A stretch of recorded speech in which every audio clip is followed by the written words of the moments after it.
팩트체크 코너로 이어가 보도록 하겠습니다. 오늘은 이데일리의 성주원 법조팀장 모시고 이야기 나눠보도록 하겠습니다. 안녕하십니까? 안녕하십니까? 네, 오늘 가장 첫 번째 이슈로는 영풍과 고려아연의 경영권 분쟁 이슈 짚고 가도록 하겠습니다. 이번 주 영풍이 고려아연 경영진을 상대로 소송을 제기를 했습니다. 어떠한 내용입니까?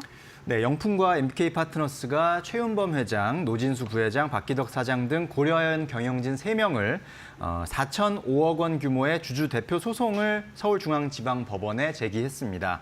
이 소송의 핵심 주장은 고려아연 경영진이 사모펀드 원아시아 파트너스 투자와 또 미국 전자 폐기물 재활용 업체인 이그니오 홀딩스 인수 과정에서 회사에 막대한 손실을 입혔다는 내용입니다. 영풍은 최 회장이 중학교 동창인 지창배 원아시아 파트너스 회장과의 사적 관계를 배경으로 이사회의 승인 없이 2019년부터 2023년까지 8개 펀드에 약 5,600억 원을 투자해서 1,000억 원 이상의 손실을 입혔다, 초래했다라고 주장하고 있습니다. 영풍 측에서는 이번 소송은 단순한 손해배상 청구를 넘어서 고려아연의 경영 정상화와 투명성 회복을 위한 첫걸음이다, 이렇게 강조했습니다.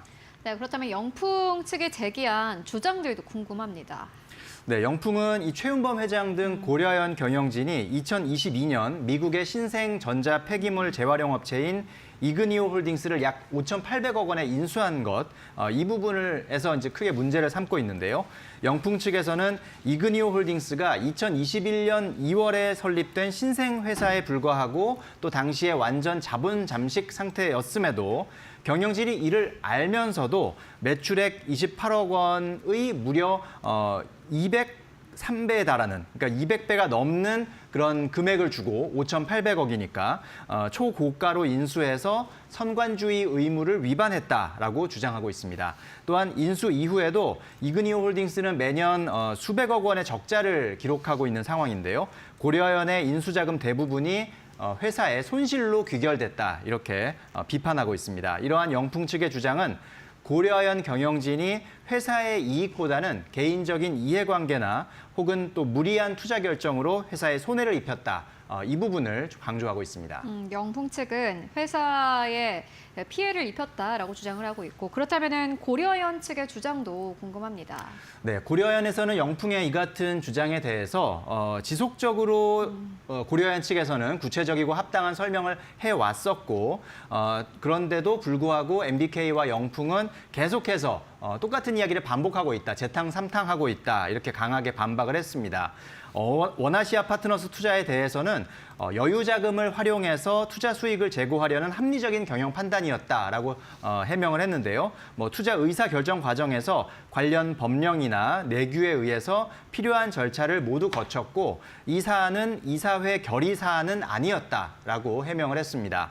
또 이그니오 홀딩스 인수와 관련해서는 이 당시 사업 능력 또 미래 가치를 보고 투자한 것이다, 이렇게 설명했습니다. 특히나 이 글로벌 의결권 자문사인 ISS가 이 이그니오 홀딩스 투자에 대해서 어떻게 평가를 했냐면 고려아연이 상대적으로 적게 투자했는데도 우수한 성과를 달성했다, 이렇게 ISS가 평가한 부분, 이런 점들을 반박 근거로 고려아연은 제시하고 있습니다. 영풍은 회사에 피해를 입혔다라고 이야기를 하고 있고, 고려아연 측에서는 아니다, 이거는 괜찮은 투자였다라고 현재 주장이 약간 엇갈리고 있는 상황입니다. 그리고 보니까 영풍이 최근에 또 소송을 진행 중인데, 카드뮴 유출 사건과 관련해서 환경부가 부과한 280억 원의 과징금을 취소해달라라는 소송이 진행 중이었는데 결과가 어제 나왔다고요? 네, 그렇습니다. 그러니까 영풍 석포재련소 주변 그 낙동강이 흐르고 있는데 거기에 카드뮴이 유출됐다, 이런 이제 조사가 이루어지면서 환경부가 영풍 측에 280억 원의 과징금을 부과했는데 영풍이 이제 그에 불복해서 행정법원에 이것을 취소해달라고 소송을 제기해서 그게 진행 중이었습니다. 그런데 그 결과가 어제 나왔는데 서울행정법원에서는 환경부가 이 280억 원 과징금을 부과한 것, 이것이 적법했다라고 결론을 내렸습니다. 이 사건은 다시 구체적으로 좀 말씀을 드리면 2019년 4월부터 2021년 4월까지 낙동강 최상류에서 중금속 발암물질인 카드뮴이 배출된 그런 사안이었습니다. 영풍 석포재련소 1, 2공장 인근의 그 낙동강 수지를 측정한 결과 좀 그 기준을 초과하는 카드뮴이 검출되는 등 그 유출 정황이 드러나서 환경부가 과징금을 부과했던 것이고요. 영풍이 이제 불복을 해서 행정 소송이 진행이 됐는데 재판부에서는 그 석포재련소의 현황이나 주변 상황 여러 가지 것들을 검토한 결과 유출이 맞다, 카드뮴 유출이 맞다라고 판단을 했습니다.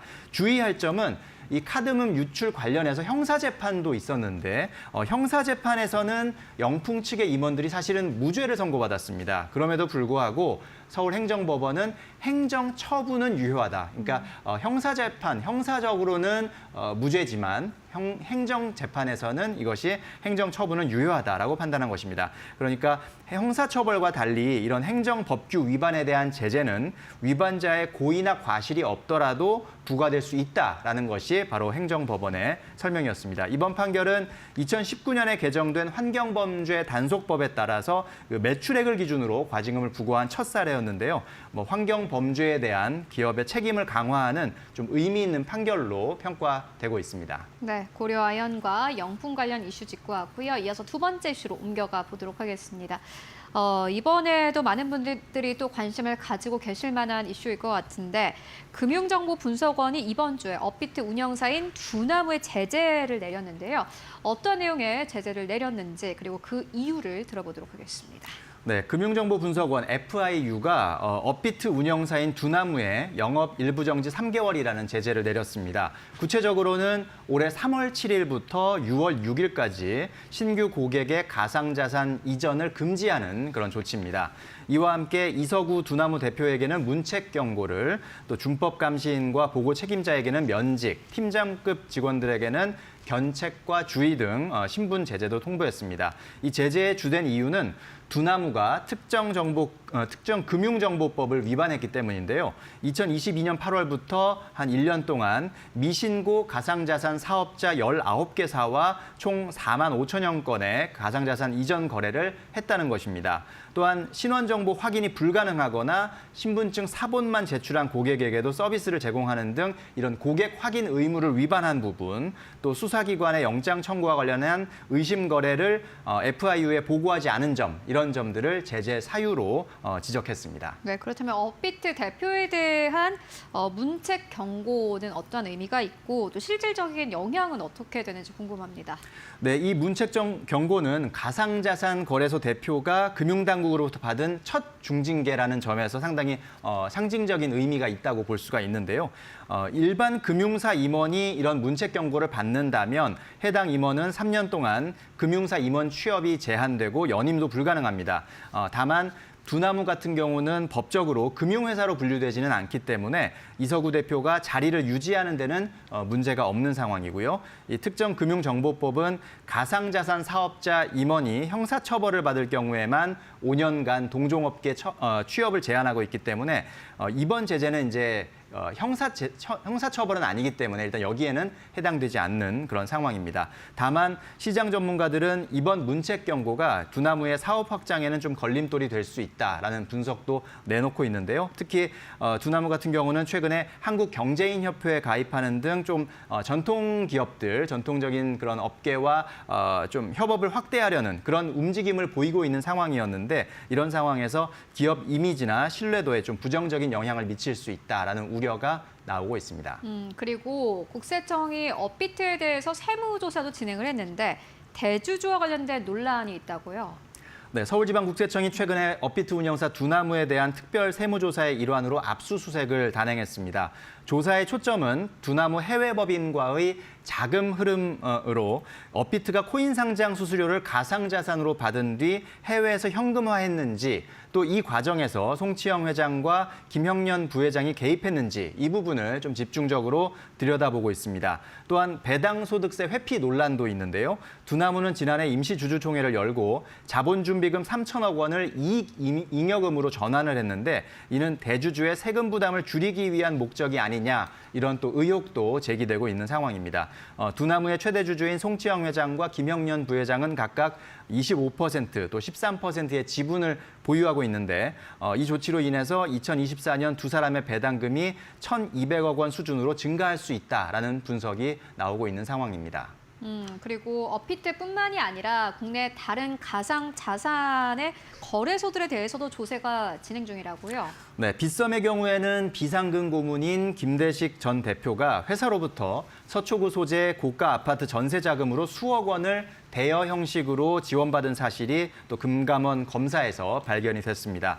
이미 성수동의 트리마지엘을 사택으로 지원받고 있음에도 추가 지원이 이루어진 것이기 때문에 특혜 논란이 불거진 그런 상황이고요. 코인원에서는 최고 제품 책임자의 성비위 사건과 함께 전직 상장 총괄이사 또 팀장이 코인 상장 대가로 27억 원 상당을 받은 혐의로 실형을 선고받은 그런 상장 비리도 드러난 상황입니다. 이러한 일련의 사태는 일단 국내 가상자산 거래소들의 내부 통제 시스템이 부실하다는 점을 좀 드러내는 그런 사례가 아닌가 생각이 들고요.